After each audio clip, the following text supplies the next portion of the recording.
Mga idol, good morning. Papunta kami ng Batangas, Kalayo. Sama ka. At paalis na kami ngayon. So guys, yan. Sakay na tayo. Tutulak na tayo papuntang Kalayo. Kaya samahan nyo ako. Siyempre. At doon natin matatagpuan ang magandang langoyan. Saan ba ang bayan Dabilo? Sa may simbahan? May pa-double po. Adi, liliko tayo dyan? O magkita lang tayo sa ano? Tutulak kami papuntang Kalayo, Batangas kasi mag-outing kami. Siyempre, kasama pa rin si Boy Kulangot. Ayan, no? At siyempre, mga mahal namin sa buhay, kasama pa rin siyempre. Para masaya ang lakad at marami kami, pati ang kapitbahay, sinama na namin para masaya ang lakad. At magpagasolina muna tayo kahit mahal kasi baka tumirik tayo sa daan. So guys, yan. Medyo mahal nga lang, kaya lang talagang yun ang ating part ng pagtayo ay mayroong sasakyan. Kaya guys, ito na.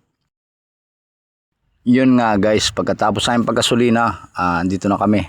At tumakbo na kami, tumulak na kami. At nandito na kami ngayon sa Quezon City. Kaya so guys, samahan nyo kami sa aming paglalakbay ngayong umaga. At mayroong message ang aking mahal na asawa. Yan, pakinggan mo. Ay, ginuko tapos ay nakatayo yung dalawa doon sa unahan ng motor, unahan. Yung tatlo nandoon sa likod. Pag ginuko. Napasok puro mo lang chinelas eh. Oo. Siguro magpapalimos siguro tong mga to. Hindi ah. Pare-pares ang bag eh. Wala namang paso. Nag-shortcut din sila eh. Dito kami dumaan sa ano eh. Ano ba to? Nag-shortcut kay Bibi. Ano ba to? Oh, binili ko pa yan sa Sentro Mall. Oh, may tag pa.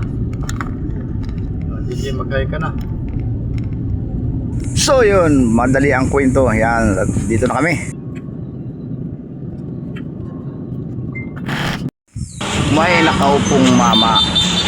Mikay. Mikay. Magkaya na, magkaya na.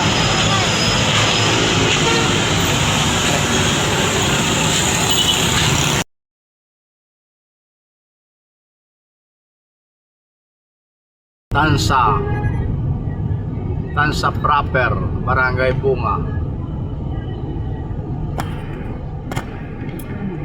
May nag-overshoot to. Aakyat na kami sa time check is alas 9:30. Dito na tayo sa Tansa guys.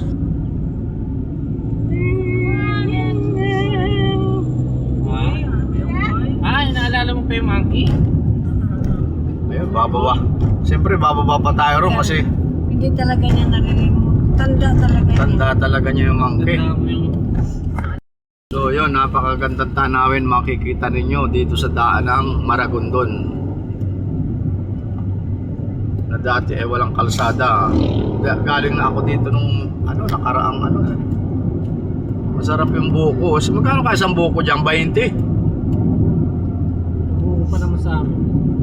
Yan, Puerto. Dito na yung Puerto Azul. Yan Puerto. Medyo mahal-mahal dyan. Tapos tayo. Ito bebe, ito marami bebe. Dito sa may doon kay daddy yun. Dami yun. Ay, may baby oh.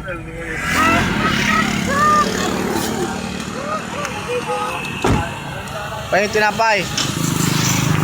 Payong tinapay. Payong tinapay. Ayun, ina kayo. Si Mikay nga. Oh. Ito. Oh. Ako may sugurin ka.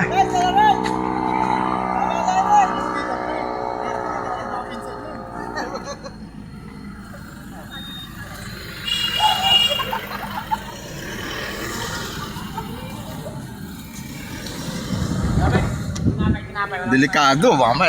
Umaangas nga. Ay, yung isa nga na. Ay, yung isa nga na. Uy, pagmasdan mo yung mga unggoy ay sa gilid humahabol pa sa sakyan. Uy.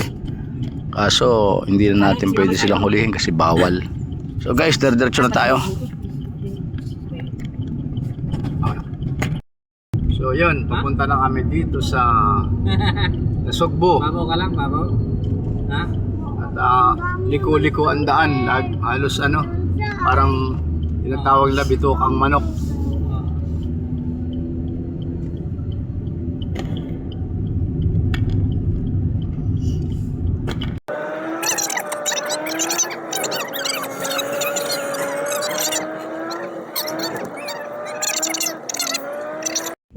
Time check is alas 11:30 at nandito na kami sa malapit na kami sa Kalayo. So yun guys, at dumating na kami sa Kalayo Island. Kalayo Resorts pala, sorry. Wala talagang sobrang layo. Ang problema, teka.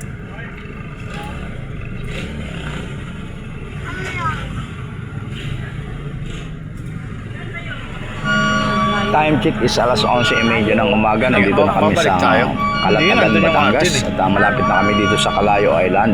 Bali lumipas na kami sa sa Kabiang Tunnel. Hindi ko na nabidyohan kasi masyadong Puno na nga, oh. marami na crowded na doon. Ang daming mga sasakyan.